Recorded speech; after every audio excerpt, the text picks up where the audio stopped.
একজন মানুষ যার শরীরে গুলি ঢোকে না, আগুনে পড়ে না, এমনকি ফাঁসিতে ঝুলিয়েও মারা যায় না, কিন্তু তার সবচেয়ে বড় ক্ষত এসেছিল নিজের আপন ভাইয়ের হাত থেকে। এক শৈশবের ট্র্যাজেডি থেকে শুরু হওয়া এই কাহিনী কিভাবে তাকে পরিণত করলো দুনিয়ার সবচেয়ে ভয়ঙ্কর যোদ্ধা উলভারিনে। আজকের ভিডিওতে সম্পূর্ণ বাংলায় বলবো এক্স-মেন অরিজিনস উলভারিনের পুরো কাহিনী, শুরু থেকে শেষ পর্যন্ত। তাই লাইক দিয়ে মাই সিনেল্যান্ডের সাথেই থাকুন। কাহিনীর শুরুতে আমরা 1845 সালের প্রেক্ষাপটে দুই শিশুকে দেখতে পাই, জেমস এবং ভিক্টর।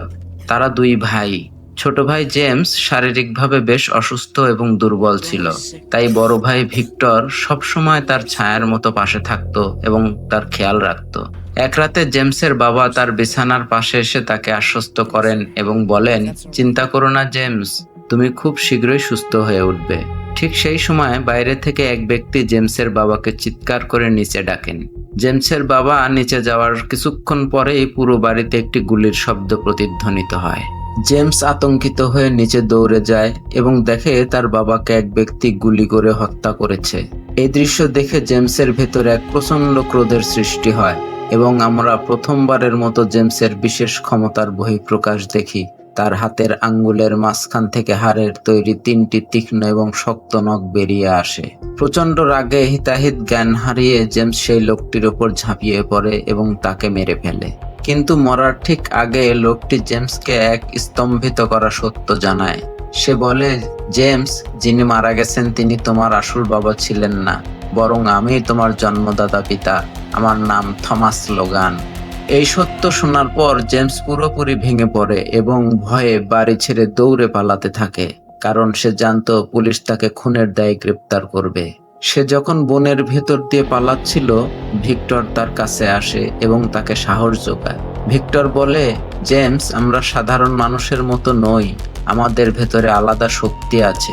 মানুষ এটা জানলে আমাদের মেরে ফেলবে, তাই আমাদের এখন থেকে একসাথেই থাকতে হবে। এরপর থেকে দুই ভাই এক নিরুদ্দেশ যাত্রায় বেরিয়ে পড়ে।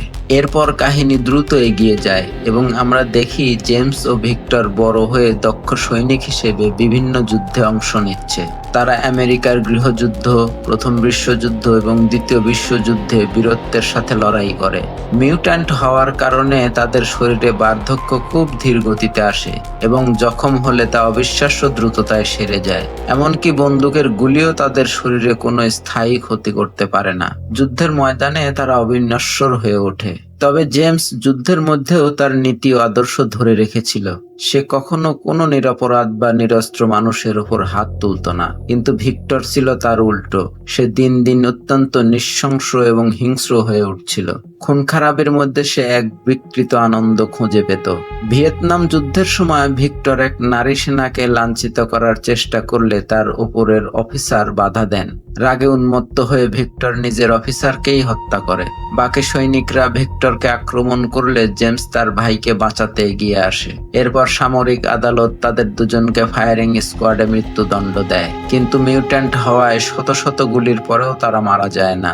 এরপর তাদের দুজনকে হাতকড়া পরিয়ে একটি অন্ধকার কালকুঠরিতে বন্দী করে রাখা হয়।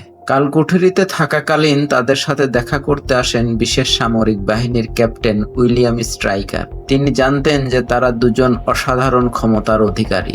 স্ট্রাইকার তাদের মুক্তির প্রস্তাব দিয়ে বলেন, তোমরা যদি আমার তৈরি বিশেষ বাহিনীর টিম এক্স এ যোগ দাও, তবে আমি তোমাদের এখান থেকে মুক্ত করে দেব। টিম এক্স ছিল মূলত তাদের মতো বিশেষ ক্ষমতাধর মিউট্যান্টদের নিয়ে গঠিত একটি গোপন দল।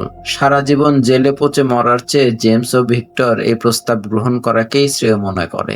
এরপর এই পুরো টিমকে নাইজেরিয়ার এক গোপন মিশনে পাঠানো হয়। টিমে জেমস ও ভিক্টর ছাড়াও জন, ফ্রেড, রেমলি এবং আরো কয়েকজন মিউট্যান্ট ছিল। তাদের লক্ষ্য ছিল একটি বিশেষ কালো পাথরের মেটিওরাইট সন্ধান করা। নাইজেরিয়ায় তারা একটি বড় বিল্ডিং এ হামলা চালিয়ে হীরের এক স্মাগলারকে ধরে। স্ট্রাইকার হিরে নয়, বরং সেই বিশেষ কালো পাথরের সন্ধান চাইছিলেন।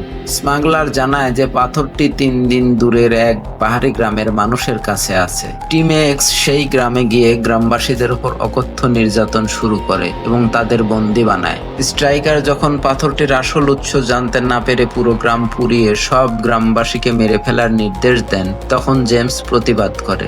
সে বুঝতে পারে যে সে আর এই দলের সাথে কাজ করতে পারবে না। জেমস সবার সামনে দল ত্যাগ করে এবং ভিক্টর ও স্ট্রাইকারের শত অনুরোধ সত্ত্বেও সেখান থেকে একাকী চলে যায়। সিন শিফট হয়ে 6 বছর পরে চলে আসে। জেমস এখন কানাডার একটি দুর্গম পাহাড়ি এলাকায় লোগান নাম নিয়ে অত্যন্ত শান্তিতে বসবাস করছে। সে এখন কাঠ কাটার কাজ করে এবং কায়লা নামে এক সুন্দরী নারীর সাথে বিবাহিত জীবনে সুখী। কায়লা ছিল একজন স্কুল শিক্ষিকা।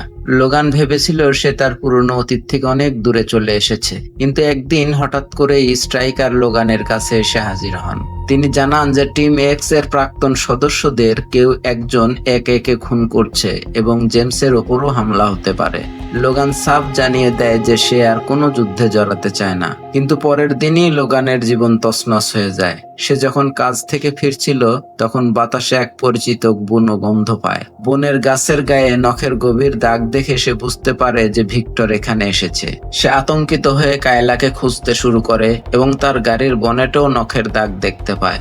কিছুক্ষণ পর সে বনের ভেতর কায়লার নিথর দেহ পড়ে থাকতে দেখে। কায়লার মৃত্যু লোগানকে মানসিকভাবে ধ্বংস করে দেয়। সে প্রতিশোধের নেশায় উন্মত্ত হয়ে একবারে গিয়ে ভিক্টরের মুখোমুখি হয়। ভিক্টর তাকে বিদ্রূপ করে বলে যে সে লোগানের দৃষ্টি আকর্ষণ করার জন্যই কায়লাকে মেরেছে। তাদের মধ্যে এক ভয়াবহ লড়াই শুরু হয়, কিন্তু ভিক্টর এখন অনেক বেশি শক্তিশালী হয়ে ওঠায় সে লোগানকে বাজেভাবে হারিয়ে দেয় এবং লোগানের হাড়ের নখগুলো ভেঙে দেয়।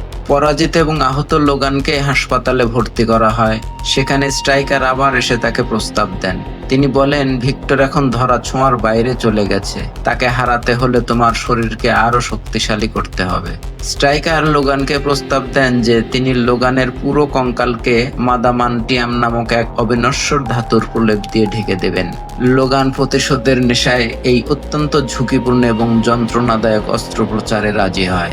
ল্যাবরেটরিতে লোগানকে একটি বিশেষ টিউবে শুয়ে ইনজেকশনের মাধ্যমে আদামান্টিয়াম তার শরীরে প্রবেশ করানো শুরু হয়। প্রচন্ড যন্ত্রণায় লোগানের হৃদস্পন্দন এক পর্যায়ে বন্ধ হয়ে যায় এবং সবাই মনে করে সে মারা গেছে। কিন্তু অলৌকিকভাবে লোগানের হৃৎপিণ্ড আবার সচল হয় এবং সে তার নতুন শক্তির সাথে জেগে ওঠে। লোগান নিজেকে নতুন নাম দেয় উলভারিন। তবে লোগান শুনতে পায় যে স্ট্রাইকার তার স্মৃতি মুছে দিয়ে তাকে দাসে পরিণত করতে চাইছে। লোগান কৌশলে ল্যাব থেকে পালিয়ে যায়। পালিয়ে লোগান এক বৃদ্ধ দম্পতির খামারে আশ্রয় নেয়। সেই দম্পতি লোগানকে পরম মমতায় আপন করে নেয় এবং তাকে নিজের ছেলের মতো দেখে। কিন্তু স্ট্রাইকারের লোক সেখানেও পৌঁছে যায় এবং হেলিকপ্টার ও বোমা দিয়ে হামলা চালিয়ে সেই নিরীহ দম্পতিকে হত্যা করে। লোগান তার নতুন মাদামান্টিয়ামের নখ ব্যবহার করে একাই একটি হেলিকপ্টার ধ্বংস করে এবং স্ট্রাইকারের লোকদের খতম করে। সে প্রতিজ্ঞা করে যে সে এই অন্যায়ের শেষ দেখে ছাড়বে। লোগান তার পুরনো সাথে জন এবং ফ্রেডের, যাকে এখন দ্য ব্লোড বলা হয়, মাধ্যমে জানতে পারে যে স্ট্রাইকার এবং ভিক্টর আসলে একসাথে কাজ করছে। তারা মিউট্যান্টদের ধরে একটি গোপন দ্বীপে নিয়ে পরীক্ষা চালাচ্ছে। লোগান রেমলি গ্যাম্বিটের সাহায্যে সেই রহস্যময় দ্বীপে পৌঁছাতে সক্ষম হয়। দ্বীপে গিয়ে লোগান এক ভয়াবহ এবং হৃদয় বিদারক সত্যের সম্মুখীন হয়। কায়লা আসলে মরেনি। কায়লা ছিল একজন মিউট্যান্ট এবং সেই স্ট্রাইকারের হয়ে লোগানের উপর নজর রাখার কাজ করছিল। তবে কায়লা জানায় যে সে নিরুপায় ছিল, কারণ স্ট্রাইকার তার বোনকে বন্দী করে রেখেছিল। লোগান নিজেকে অত্যন্ত প্রতারিত মনে করে সেখান থেকে চলে যেতে চাইলে স্ট্রাইকার তার চূড়ান্ত অস্ত্র ডেডপুলকে এক্সপেরিমেন্ট 11 লোগানের ওপর লেলিয়ে দেন।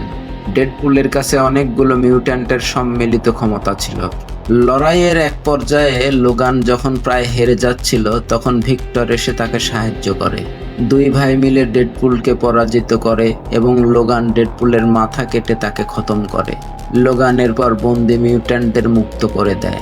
আহত কায়লাকে কাঁধে নিয়ে পালানোর সময় স্ট্রাইকার লোগানের মাথায় আদামান্টিয়ামের বুলেট দিয়ে গুলি করে। লোগান মারা না গেলেও গুলির আঘাতে তার মস্তিষ্ক ক্ষতিগ্রস্ত হয় এবং তার আগের সমস্ত স্মৃতি চিরতরে মুছে যায়। লোগান যখন জেগে ওঠে সে তার পাশে পড়ে থাকা কায়লাকে দেখেও চিনতে পারে না এবং এক অজানার উদ্দেশ্যে সে সেখান থেকে প্রস্থান করে। কায়লা তার শেষ শক্তি দিয়ে স্ট্রাইকারকে নির্দেশ দেয় যে তাকে ততক্ষণ হাঁটতে হবে যতক্ষণ না তার পা থেকে রক্ত ঝরে। শেষ দৃশ্যে দেখা যায় কায়লা প্রাণ হারায় এবং স্ট্রাইকারকে খুনের দায়ে সামরিক বাহিনী গ্রেপ্তার করে। এভাবেই উলভারিনের এক বেদনাবিধুর উৎপত্তির কাহিনী শেষ হয়। তো আপনাদের কি মনে হয়, লোগান কি আবার তার স্মৃতি ফিরে পাবে? কমেন্টে জানান। ভিডিওটা ভালো লাগলে লাইক ও সাবস্ক্রাইব করে পাশেই থাকুন।